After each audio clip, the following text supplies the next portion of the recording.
സ്നേഹമുള്ളവരെ, ഇന്ന് ഞാൻ കേട്ട വളരെ ദുഃഖകരമായ ഒരു സംഭവം നിങ്ങളുമായിട്ട് പങ്കുവെക്കാൻ ആഗ്രഹിക്കുകയാണ്. എൻ്റെ അടുത്ത് ഒരു 55-60 വയസ്സുള്ള ഒരു മനുഷ്യൻ വന്നു.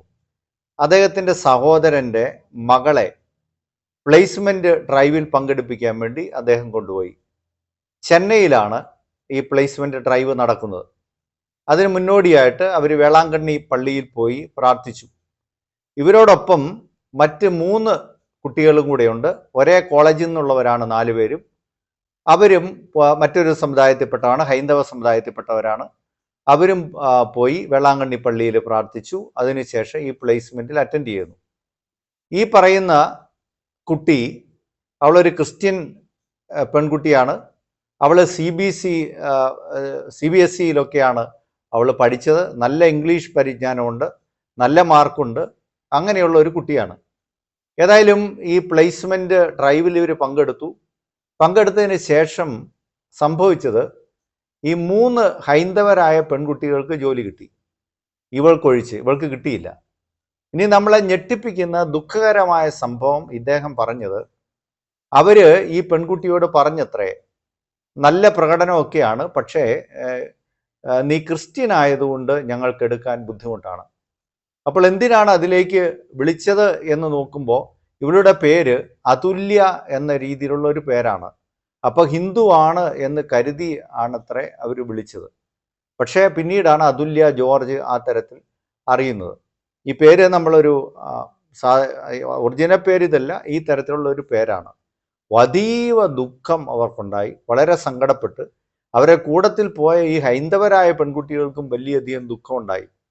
കാരണം അവരെക്കാൾ നല്ലപോലെ പെർഫോം ചെയ്ത് ഈ പെൺകുട്ടിയാണ്. നോക്കൂ, നമ്മുടെ രാജ്യത്ത് നമ്മുടെ കമ്പനികളിലേക്ക് പോലും പടർന്നിരിക്കുന്ന ഒരുപക്ഷെ തീവ്ര ഹിന്ദുത്വത്തിൻ്റെ ചിന്തകൾ, അത് വളരെ ആശങ്കയുളവാക്കുന്നു.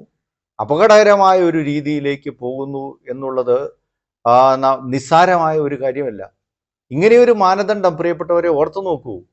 ക്രിസ്ത്യൻ രാജ്യങ്ങളായ അമേരിക്കയോ അല്ലെങ്കിൽ യൂറോപ്പോ ന്യൂസിലൻഡോ ഓസ്ട്രേലിയയോ ഒക്കെ എടുത്താൽ അങ്ങനെ ഇരിക്കും.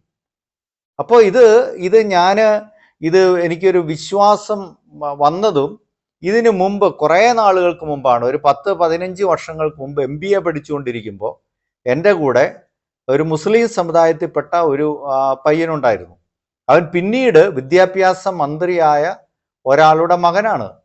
അപ്പോൾ ഇതുപോലെ അവിടെ ഒരു പ്ലേസ്മെൻറ്റ് ഡ്രൈവ് നടക്കുകയും അവസാനം ഇവൻ തിരഞ്ഞെടുക്കപ്പെടാതിരിക്കുകയും ചെയ്യുമ്പോൾ ഇവൻ എന്നോട് വന്ന് പറഞ്ഞു, ഫാദറെ, എന്നെ എടുക്കാതിരുന്നത് ഞാൻ മുസ്ലിം ആയതുകൊണ്ടാണ്.